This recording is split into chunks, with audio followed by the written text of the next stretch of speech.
This video is talking about doing the appliqué, which I have chosen to do using the invisible machine appliqué technique on my machine. I've done the Jersey Girl, and that I will show you being done later in the video, but I thought I would use this block, which is an orange peel, to show you how I set it up. Here we have the Clover mini iron that I use for manipulating. It allows me to manipulate without burning my fingers too much. The Clover stiletto, as I'll explain, has got a much heavier curve on it, and a Teflon pressing sheet. This is the Appliqué pressing sheet, and the difference with this one is it's see-through if you wanted to use a pattern, but in this instance we'll just be using it to press. I am using the Clover stiletto, which works well here, smoothing out the edges of the appliqué shape. It has a bigger curve to run underneath the fabric seam, just to turn the seam outwards and smooth it before we start to press. So I'll just go around the whole of the shape in this manner, and I'll do a little bit of pushing of the point, just gently making sure I don't go through with the tip of the stiletto. Okay, so that's that one.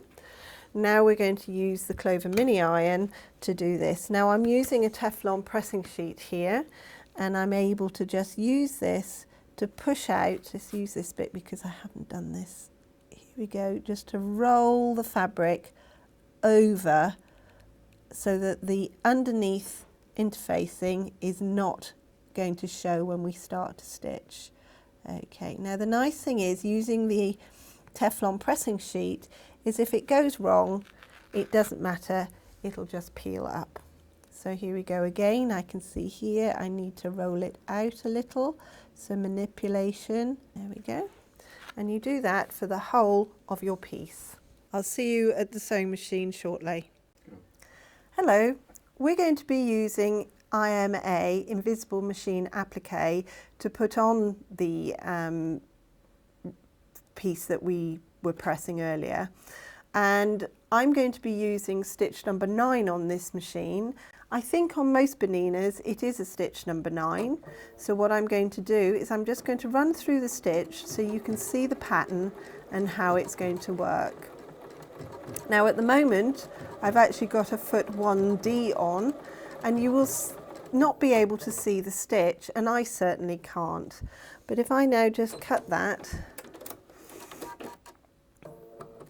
you can see that the stitch is actually forming a zig and then a row of straight stitches, another zig and then another row of stitches.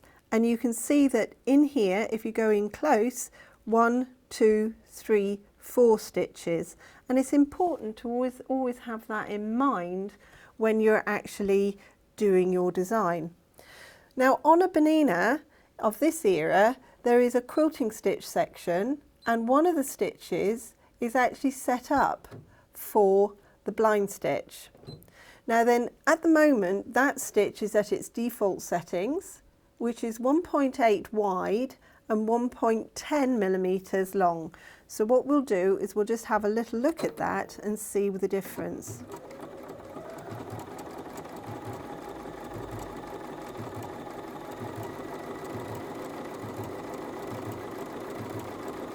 Okay, so if I cut that one now, you can see that you're getting a much closer together stitch with a much smaller zig going out to the left. Now that is starting to look like something that we could make into an invisible stitch. Now we're ready to set the machine up for doing the invisible machine appliqué. I'm going to take the foot 1D off. I'm actually going to drop the feed dog. I'm going to remove the needle, replace the needle plate with a 5mm needle plate. This is because I'm going to be using a 5mm foot 20 for my invisible machine appliqué. The needle I'm going to put on is going to be a 70 microtex, so I'll pop that on now. What I have done is I've gone into the setup of our stitch number 1316. I've changed the needle plate on the machine to 5.5 so it doesn't do any damage. The 20, which is the open-toed appliqué foot, 5mm, and I just need to go into settings just to make sure that the machine's going to behave as I want to. I don't want any locking stitches, and the needle, when it lands down, is always going to remain as a normal machine.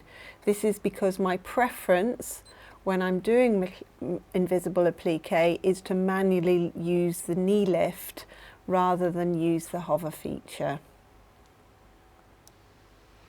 So now the machine is all set up with the stitch and the width and the length that I prefer and a right hand needle position. What I want to do is actually put it into my favourites. You can see here I have the favourites menu, which is the heart at the bottom of the screen, and I'm actually going to put it in by pressing the middle folder, selecting the folder that I want to put it in and confirm. This means that the machine will always keep those settings for me in my favourites. So whenever I want to do my invisible machine appliqué, it is there and available for me. So it takes a little bit of time to set up the perfect stitch, but because mine's now in my favourites, most of the settings are all set and I don't have to repeat this process. Okay, so there's my trial piece of calico with all my different bits of stitching on. What I'm actually going to do now is I'm going to unthread the machine and I'm going to put the invisible thread on. The transfill thread by Metler is stack wound, so it needs to go on the vertical spool holder. I ensure that the needle is in the up position so that the check lever is at the highest point and that the presser foot is up so there's no tension in the tension disc. I hold the thread in my right hand and I thread as normally, making sure I've got a grip of the thread with my right hand. There we go. Take it down through the first and the second. Now then, what I will need to do is not to use the needle threader but to thread manually.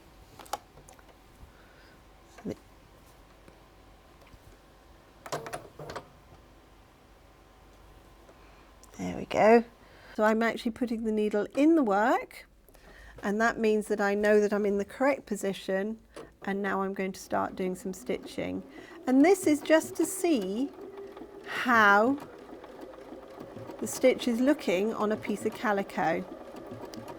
You can see it's running 4 stitches and then flicking to the left, running 4 stitches, flicking to the left. Okay, so now I'm going to raise my presser foot and take the work away. Now I don't tend to use the thread cutter when I'm using the monofilament thread.